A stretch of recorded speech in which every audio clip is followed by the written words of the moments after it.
Chaque jour, les gens découvrent des choses nouvelles et fascinantes dans le monde entier. D'étranges mystères nous guettent partout.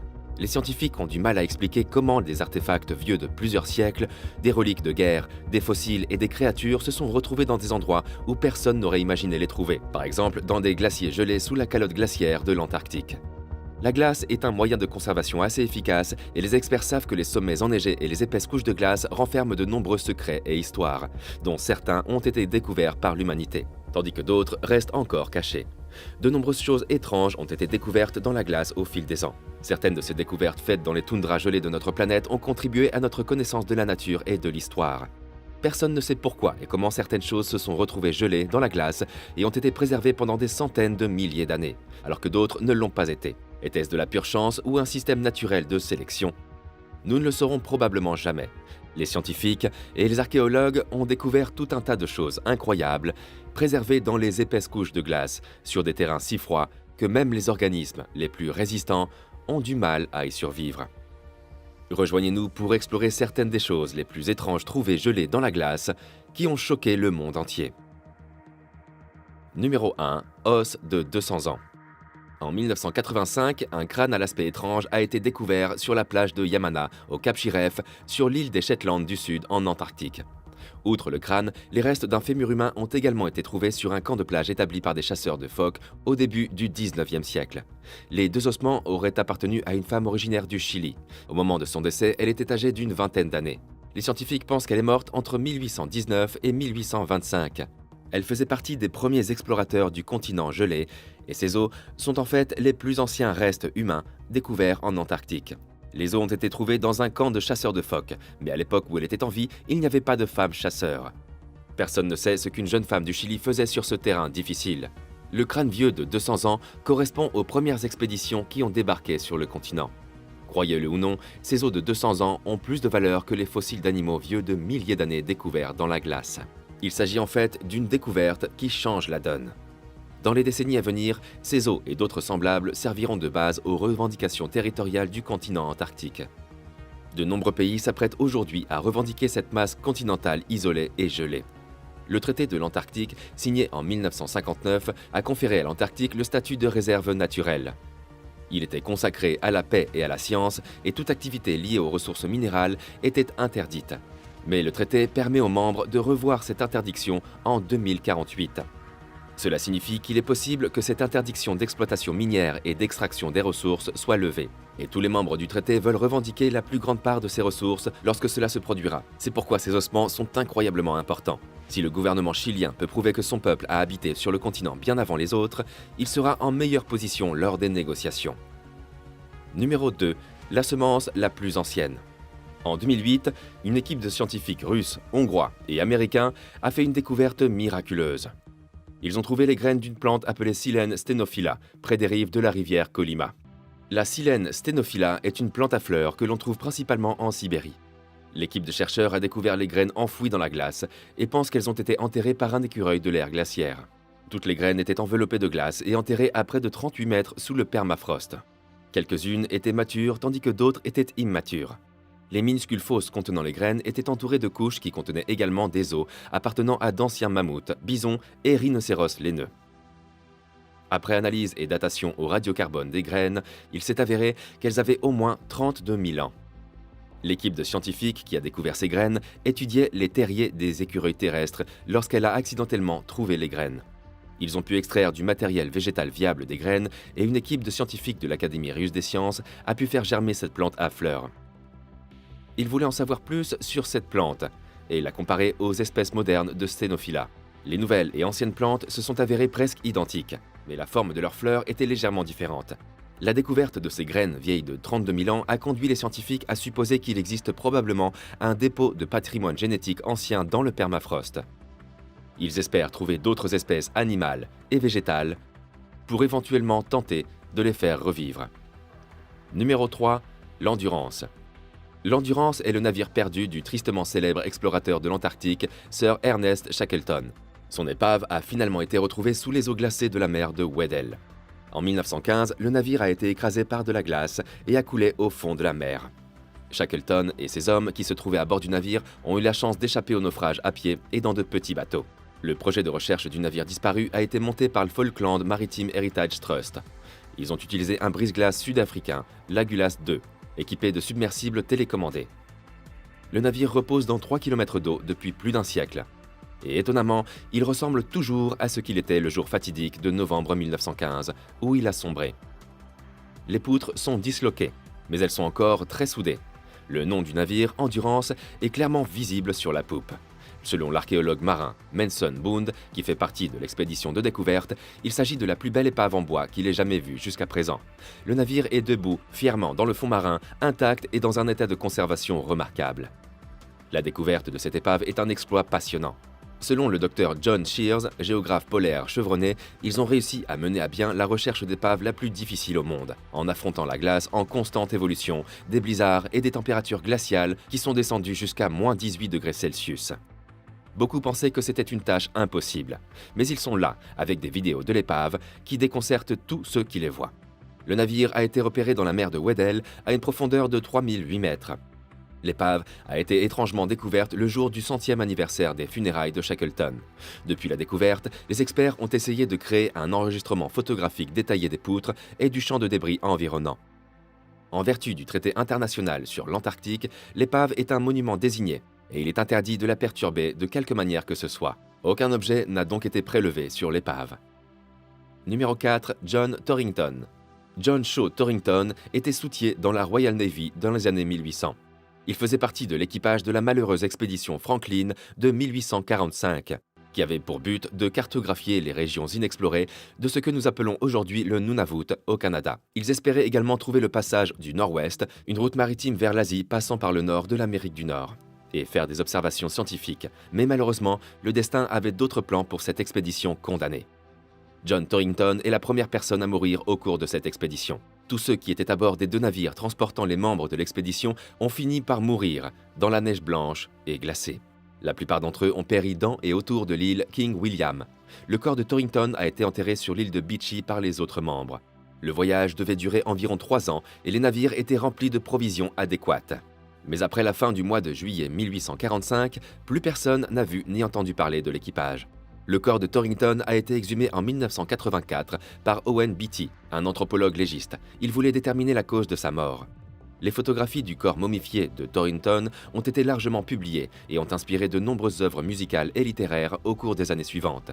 Beatty et son équipe ont découvert que le cercueil de Torrington était enterré à environ 1,5 mètre de profondeur dans le permafrost et qu'ils ont dû creuser pour le sortir. Lorsqu'ils ont ouvert le cercueil, ils ont été choqués par l'état de conservation de son corps. Il n'avait pas l'air différent de celui qu'il avait probablement le jour de sa mort. L'équipe a versé de l'eau sur la glace pour décongeler le corps. La glace a lentement fondu, ce qui a permis d'éviter tout dommage. Une fois le corps décongelé, ils l'ont déshabillé pour l'examiner en détail. Il s'est avéré qu'il avait été extrêmement malade au moment de sa mort. Le corps était si mince que l'on pouvait voir ses côtes, et il ne pesait que 38,5 kg, pour une taille d'1,62 m. L'équipe a ensuite procédé à une autopsie approfondie et prélevé de nombreux échantillons de tissu pour les analyser. Ces échantillons ont révélé que son corps était resté entreposé à bord du navire pendant que sa tombe était creusée. L'autolyse cellulaire s'est produite dans presque toutes les zones et la définition des cellules était assez faible. Le cerveau avait presque entièrement disparu et il ne restait qu'un liquide jaune gélatineux. Les poumons présentaient également des cicatrices dues à des attaques antérieures de tuberculose et une attaque récente de pneumonie. La toxicologie a révélé de fortes quantités de plomb dans les cheveux et les ongles de Torrington. L'équipe a conclu qu'il était mort d'une pneumonie et d'autres problèmes pulmonaires aggravés par l'empoisonnement au plomb. Il a été découvert plus tard que le plomb a joué un rôle clé dans la mort de tout l'équipage du HMS Terror et du HMS Rebus. Numéro 5. Fosse à os de l'Himalaya. Les fosses d'eau gelées de l'Himalaya doivent être l'une des choses les plus troublantes et les plus effrayantes que l'humanité ait découvertes grâce au changement climatique. Ces fosses ont été découvertes dans un lac appelé Rupkund, situé dans l'Himalaya, juste dans les girons du massif Trishul. Le lac est à une altitude de 5029 mètres. Ce lac glaciaire de haute altitude se trouve dans l'état indien d'Uttarakhand. Des montagnes parsemées de rochers et de gigantesques pics enneigés entourent l'ancien lac, qui est également populaire auprès des touristes et des randonneurs. Des centaines de squelettes humains sont retrouvés sur les bords du lac. Lorsque la neige fond en été, des restes de squelettes similaires gisant au fond du lac Ruppkund deviennent également visibles. Ces restes humains ont été découverts pour la première fois par Harry Kishan Madwal, un garde forestier en 1942. Après avoir examiné le lac et les squelettes, on a supposé que ces restes pouvaient appartenir à un groupe de personnes qui avaient été prises dans une tempête de grêle dévastatrice alors qu'elles traversaient la région au IXe siècle. Cependant, des chercheurs ont révélé par la suite que les ossements appartenaient en fait à 3 groupes distincts de personnes décédées lors de 3 événements différents. À l'époque, le gouvernement britannique a soupçonné que les squelettes étaient les victimes d'une invasion secrète des forces japonaises. Outre les squelettes, des objets en bois, des pointes de lance en fer, des anneaux et des vêtements ont également été trouvés dans le lac. Les touristes qui visitent le lac ont tendance à emporter les ossements avec eux. Cela endommage le site historique et les autorités tentent d'empêcher que cela ne se produise. Elles prévoient de préserver le lac et ses environs en tant que site d'écotourisme. Numéro 6. Mangeurs d'huile et de bois. Robert Blanchette, phytopathologiste à l'Université du Minnesota, a découvert 3 espèces uniques et nouvelles de champignons dans un endroit que personne n'aurait imaginé. Ces 3 espèces ont été qualifiées de reliques historiques de l'Antarctique. Les 3 huttes construites par les célèbres explorateurs britanniques Ernest Shackleton et Robert Scott au cours de leurs expéditions en Antarctique qui ont duré de 1901 à 1915 ont été victimes de ces nouvelles espèces de champignons. Des artefacts de l'expédition sont encore présents à l'intérieur de ces huttes, notamment des coupures de journaux, des boîtes de conserve et des vêtements laissés par les membres de l'expédition. Les écologistes avaient remarqué que les planches de bois avaient commencé à pourrir et que les caisses étaient couvertes de taches noires.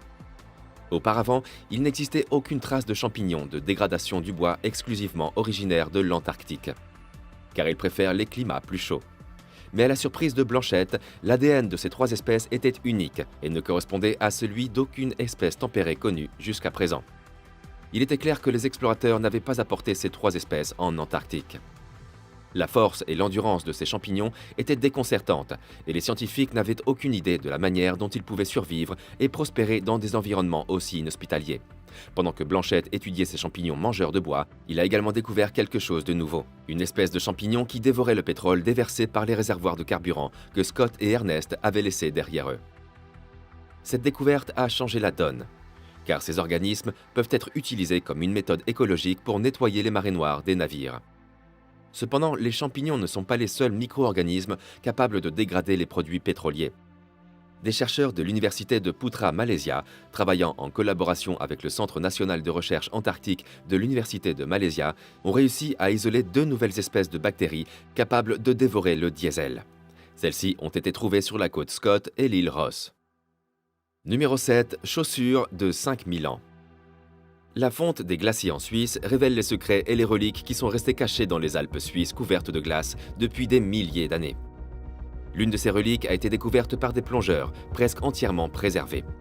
Il s'agissait d'une chaussure de l'âge néolithique qui avait réussi à atteindre le lac Greffensee à mort. Jusqu'à présent, moins de 10 spécimens de ce type ont été trouvés en Europe. Les habitations lacustres de l'âge de pierre situées sur les rives des lacs suisses sont considérées comme l'un des plus importants sites archéologiques européens. Les autorités zurichoises chargées de la construction ont révélé que la chaussure trouvée par les plongeurs date de 5000 ans, de la culture dite de Horgen. Selon les experts, il s'agit d'un excellent exemple de la fabrication ingénieuse de vêtements néolithiques. La chaussure est fabriquée dans un matériau appelé bast, rarement utilisé de nos jours. Elle est constituée de couches profondes de différents types d'écorce d'arbres. Selon les autorités, la récupération et la préservation de cette relique fragile sera un processus long et compliqué. Cependant, elles ont été très étonnées par l'apparence inhabituellement vierge de cette chaussure. Ce n'est pas moins qu'un miracle qu'un objet textile ancien, datant d'au moins 5000 ans, n'a pas été affecté par la décomposition naturelle. Numéro 8. Liuba de mammouth. Les mammouths laineux sont populaires et adorés des enfants, notamment parce qu'ils ont été présents dans la série de films incroyablement divertissants L'âge de glace. Ces énormes mammifères anciens dominaient la planète il y a des milliers d'années. En mai 2007, un chasseur de rennes nommé Yuri Koudi et ses 3 fils ont découvert les restes incroyablement bien conservés d'un mammouth laineux momifié. Ils ont trouvé la créature sur la rive de la rivière Uribey, gelée, dans la péninsule arctique de Yamal, en Russie. Le chasseur et ses fils espéraient remettre ces restes au musée local, mais un cousin cupide a vendu les restes momifiés sans les en informer. Heureusement, des scientifiques ont pu retrouver l'acheteur et récupérer le corps qui était encore étonnamment bien conservé. Après les premières études, les chercheurs ont réussi à découvrir que le mammouth est mort de froid il y a environ 40 000 ans. Elle a été baptisée Lyuba, qui signifie amour en russe. Le corps de Lyuba a été soumis à des tests rigoureux, dont les résultats ont révélé qu'elle avait entre 1 et 2 mois au moment de sa mort. Selon les scientifiques, elle est probablement morte étouffée dans la boue molle de la rivière. Ils sont parvenus à cette conclusion lorsque les scanners ont révélé la présence d'importantes quantités de boue dans sa trompe, sa bouche et sa trachée. Le bébé mammouth avait également une bosse de graisse intacte. Le but de cette bosse était de réguler la chaleur de son corps. Plus tard, une endoscopie a été réalisée et des échantillons de tissu ont été prélevés sur ses organes. On a découvert qu'elle avait consommé le lait et les excréments de sa mère. Les scientifiques pensent qu'elle n'est pas morte et n'a pas gelé à l'endroit où son corps a été retrouvé, mais qu'elle a été amenée ici par le mouvement de l'eau et de la glace dans la rivière après qu'elle se soit érodée du permafrost. Numéro 9. Mystérieux navire de glace. Récemment, un utilisateur de Google Earth est tombé sur une étrange structure dans une image qui ressemble beaucoup à un navire. L'énorme structure de glace a été repérée sur Google Earth juste au sud de la Nouvelle-Zélande, et tous ceux qui l'ont vue en ligne pensent qu'elle ressemble étrangement à un paquebot de croisière. Ce n'est certainement pas une épave typique. Elle mesure environ 150 mètres de long et est coincée sous une épaisse couche de glace et de neige. Il était caché dans un iceberg à environ 160 km des côtes de l'Antarctique. Les cheminées qui sortent du milieu et les fenêtres des cabines le long des côtés du prétendu paquebot de croisière sont très visibles. Cependant, personne ne sait avec certitude ce que c'est réellement. Il pourrait en effet s'agir d'un bateau ou d'une simple coïncidence. Cette découverte a suscité de nombreuses théories de conspiration de la part de ceux qui pensent que quelque chose de sinistre se cache sur le continent gelé et que personne ne veut que le public découvre ce que c'est. Qu'il s'agisse de théories farfelues comme une base secrète nazie ou d'anciennes civilisations isolées, presque tout est considéré comme une explication possible. L'image de ce vaisseau massif a initialement été partagée par un YouTuber appelé MRMBB333, qui aime se faire appeler le gardien de la Terre. Certaines personnes ont déclaré que le mystérieux vaisseau avait été laissé là pour être utilisé par les dirigeants mondiaux afin d'échapper aux catastrophes naturelles. Une autre personne a suggéré qu'il pourrait s'agir d'un navire de glace construit pendant la Seconde Guerre mondiale. Les scientifiques pensent cependant qu'il s'agit d'un cas classique de pareidolie, c'est-à-dire la capacité de voir des modèles dans le hasard. Alors peut-être que ce n'est pas un navire, juste un fragment de notre imagination. Numéro 10. Fille Inca. La Doncella, ou la jeune fille Inca, est en fait le corps momifié d'une ancienne adolescente. Selon les experts qui ont étudié et analysé les restes, elle est morte il y a environ 500 ans. Son corps a été retrouvé par des archéologues en Argentine en 1999.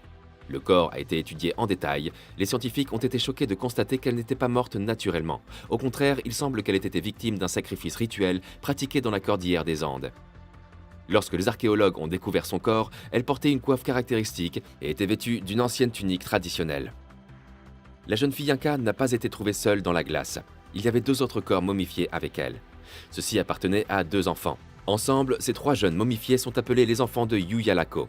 Les experts pensent que l'adolescente et les 2 enfants ont été laissés au sommet de la montagne comme une offrande aux dieux. Ils ont fini par mourir à cause de l'environnement difficile et du froid. Les scientifiques ont également découvert qu'ils avaient tous les 3 été nourris avec de la liqueur de maïs destinée à les endormir. De minuscules fragments de feuilles de cacao ont également été retrouvés autour de la bouche de la jeune fille Inca. Les Incas avaient l'habitude de mâcher ces feuilles car elles aidaient à soulager les symptômes du mal des montagnes. La découverte de ces enfants était aussi excitante que troublante. La momie de la Doncella est actuellement exposée au musée archéologique du Haut Pays de Salta, en Argentine. Les corps des 2 autres enfants ne sont pas exposés et sont conservés en vue d'analyses ultérieures. Numéro 11. Organismes vivants anciens. Des scientifiques russes ont découvert une étrange espèce de petits animaux dans une carotte de terre gelée qu'ils avaient prélevée sur une plateforme de forage dans le permafrost sibérien. Ces créatures sont restées gelées dans cette couche de glace arctique pendant plus de 24 ans. Mais maintenant, les scientifiques ont réussi à faire revivre ces animaux de leur sommeil exceptionnellement long et profond. Ils sont appelés rotifères bdelloïdes et sont des animaux microscopiques. Ce sont des invertébrés qui vivent dans des environnements aqueux. Personne ne peut surpasser leur résilience. La découverte des rotifères bdelloïdes nous donne des preuves soutenant l'hypothèse que les animaux multicellulaires peuvent réellement résister à des milliers d'années de cryptobiose. Il s'agit d'un état d'arrêt métabolique presque complet. Auparavant, les scientifiques pensaient que les rotifères pouvaient survivre jusqu'à 10 ans en cryptobiose. Mais la datation au radiocarbone a révélé que les rotifères découverts par cette équipe de scientifiques russes avaient presque 24 000 ans. Ils sont également appelés animaux à roues, parfois en raison de l'anneau de petits poils qui entourent leur cavité buccale et qui ressemblent à une roue. Les rotifères bdelloïdes résilients peuvent facilement survivre à des températures glaciales, à une sécheresse extrême, à un manque d'oxygène et à la famine. Après la décongélation, l'un des rotifères trouvés dans le sol gelé a encore plus étonné les scientifiques en se reproduisant par un processus clonal appelé parthénogénèse. Les rotifères bdelloïdes appartiennent à la classe Adineta. La créature a sans doute été ressuscitée, mais les scientifiques ne nous ont pas dit quelles sont les conséquences de son retour. Nous espérons de tout cœur qu'elle ne soit pas désastreuse.